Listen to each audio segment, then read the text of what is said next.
Hello শিক্ষার্থী বন্ধুরা, আজকের ভিডিওতে তোমাদের সকলকে স্বাগত জানাই। তোমাদের ভালো রাখার চেষ্টায় আমি তোমাদের সঙ্গে রয়েছি সহকারী অধ্যাপক ডক্টর মন্টু বিশ্বাস। আজ আমরা আলোচনা করব বাংলা ব্যাকরণের একটি পরিচিত এবং গুরুত্বপূর্ণ বিষয় বিভক্তি সম্পর্কে।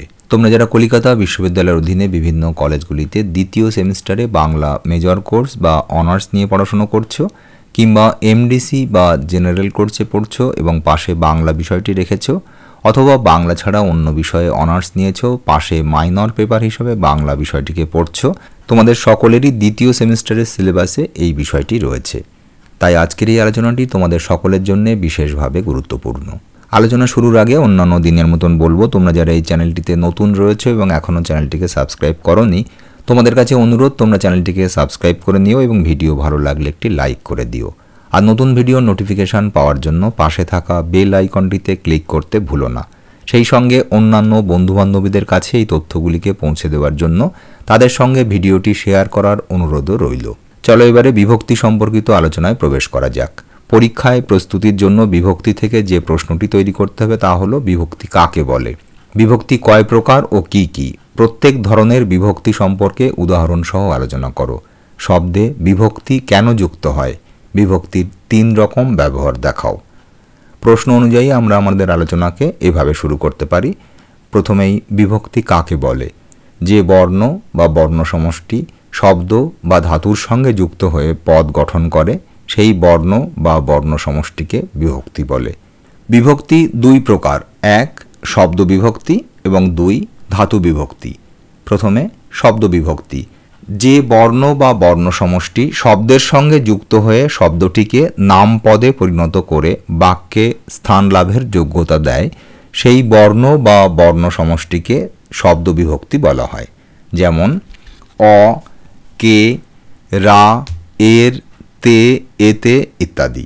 এই শব্দ বিভক্তি নাম পদের বচন, সম্বন্ধ ও কারক নির্দেশ করে। বাক্যে প্রয়োগের উদাহরণ: টবে মরশুমের ফুল গাছ লাগানো হয়েছে। টবে, এখানে টব একটি শব্দ, তার সঙ্গে এ যুক্ত করে হয়েছে টবে।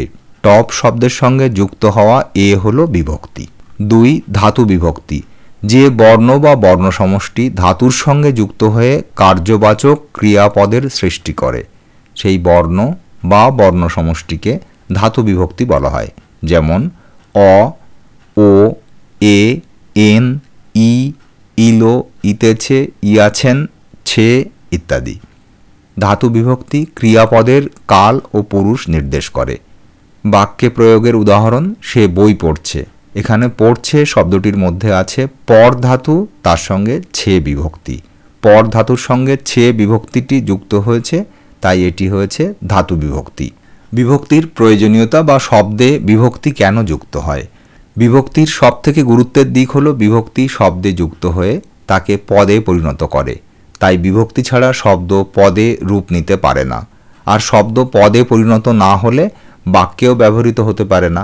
এছাড়া বিভক্তির মাধ্যমে বাক্যের মধ্যে পদের সঙ্গে পদের সম্পর্ক গড়ে ওঠে। শুধু তাই নয়, বিভক্তির মাধ্যমে ক্রিয়ার সঙ্গে অন্যান্য পদের সম্বন্ধ গড়ে ওঠে। অর্থাৎ ক্রিয়ার সঙ্গে অন্যান্য পদের সম্পর্ক বা কারক নির্ধারণের ক্ষেত্রেও বিভক্তির বিশেষ ভূমিকা বা গুরুত্ব রয়েছে। এবারে আমরা দেখব বিভক্তির 3 রকম ব্যবহার। বাক্যের মধ্যে ক্রিয়াপদের সঙ্গে অন্যান্য পদের নানা ধরনের সম্পর্কের উপর ভিত্তি করে তৈরি হয়েছে বিভিন্ন ধরনের বিভক্তি। সেই বিচিত্র বিভক্তিগুলির মধ্য থেকে আমরা নিম্নরূপভাবে বিভক্তির 3 রকম ব্যবহার দেখে নিতে পারি। 1 র বিভক্তি। এই বিভক্তি অনুসর্গ থেকে জাত। প্রাচীন, মধ্য ও আধুনিক বাংলায় র বিভক্তির প্রয়োগ আছে। যেমন শ্যামাদের বাড়ি ভারী চমৎকার। এখানে শ্যামাদের পদটির শেষে র বিভক্তি যুক্ত হয়েছে। ক্রিয়ার সঙ্গে বিশেষ্যের সম্পর্ক তৈরি হওয়ায় র বিভক্তি সম্বন্ধ পদ হিসেবে প্রযুক্ত হয়েছে। 2 নম্বর ত বিভক্তি। এই বিভক্তিও অনুসর্গ থেকে জাত। ত বিভক্তির নানা বৈচিত্র্য দেখা গেছে। যেমন তে, এতে ইত্যাদি। উদাহরণ: তে ঘরেতে ভ্রমর এলো গুনগুনিয়ে। এখানে তে বিভক্তি যুক্ত হয়ে অধিকরণ কারককে নিশ্চিত করেছে। এতে বণিকেতে গলা কাটে ভালো। এখানে এতে বিভক্তি যুক্ত হয়ে কর্তৃকারকের রূপকে চিনিয়ে দিয়েছে। 3 নম্বর এ বিভক্তি। এ বিভক্তিকে বলা হয় তির্যক বিভক্তি, অর্থাৎ একাধিক কারকে এই বিভক্তির ব্যবহার দেখা যায়। যেমন বনে থাকে বাঘ, বন তার সঙ্গে এ বিভক্তি যুক্ত হয়ে বাক্যটিতে অধিকরণ কারকের রূপকে স্পষ্ট করেছে। এই হলো বিভক্তি সম্পর্কিত আলোচনা। আমরা আমাদের আজকের আলোচনাকে এখানেই শেষ করছি। এতক্ষণ সঙ্গে থাকার জন্য অনেক অনেক ধন্যবাদ। তোমাদের সকলেরই মঙ্গল হোক, তোমরা জীবনে সফল হও, এই শুভকামনা জানিয়ে আজকের ভিডিও শেষ করছি। দেখা হবে পরের ভিডিওতে।